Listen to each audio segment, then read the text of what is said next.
All right, let's begin here then. Unions are giving an update on the Eskom wage agreement. Let's take a listen and take you there live.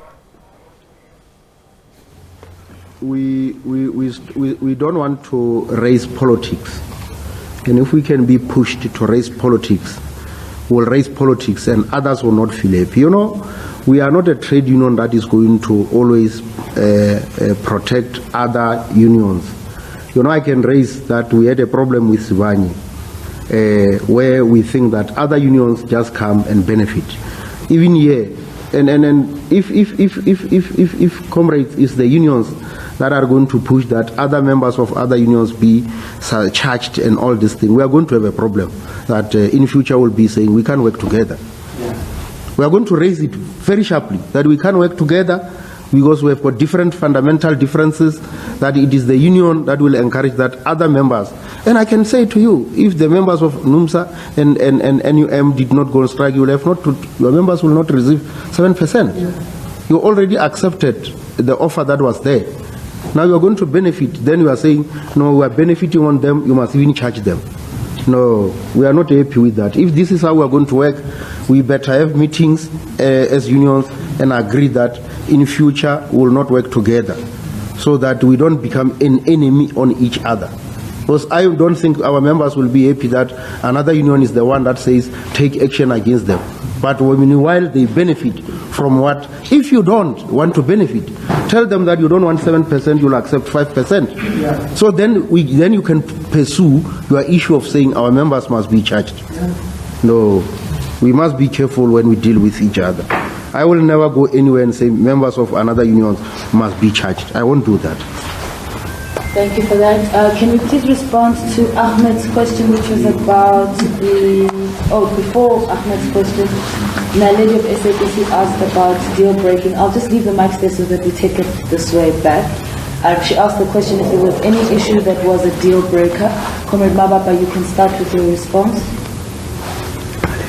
I think issues that were deal breakers, one pertinent issue that was a deal breaker, it was conditions of service that has been captured well in this agreement, that they've been reinstated. We don't think that the issue of the disciplinary grievance and recognition that is outstanding in this agreement is a deal breaker. So we think that that is a process of continuously updating the agreement that we can say that is an old agreement that was once revised in 2000.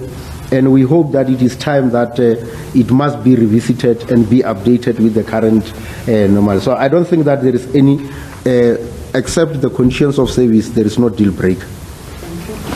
Would you like to say something about that also? No, I'm okay, thank you. JS, do you want to comment on that, the deal breaker question? No. You want to add on something else? I agree with Nababa that the conditions of service will be telling Eskom as part of their mandate that never again dream and think of taking away what is already benefits and conditions of workers. That should be the attitude. And so we would pushed and persuaded Eskom that this matter should not be revisited again. It is a deal breaker that when we were persuading workers, even though they were not happy with this 7%, we could say, but you got your conditions of service back. So yes, it is a deal breaker. I am not going to comment on solidarity because Mababa said it well.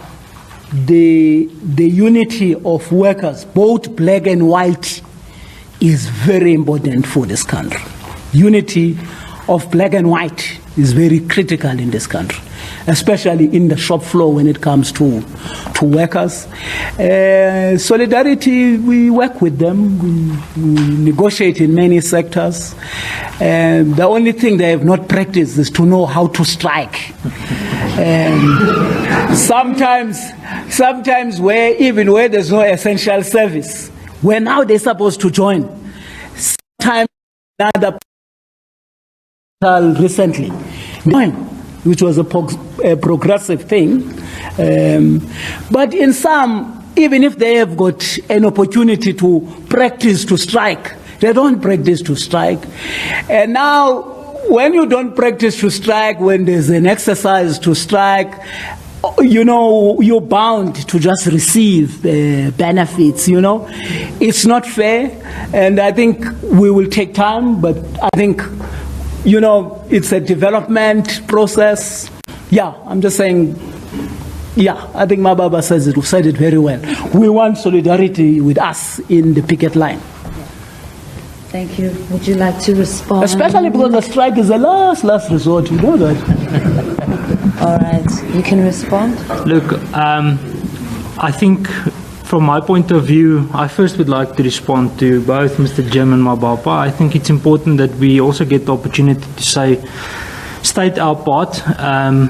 I never said that, you know, NUM members must be prosecuted, only people that break the law. So the fact of the matter is that we need to find ways to resolve these disputes without going on illegal strikes. That is the important part. I think we should look at the larger South African economy and society. At the end of the day, there's a lot of hungry people in South Africa, and load shedding exacerbates that.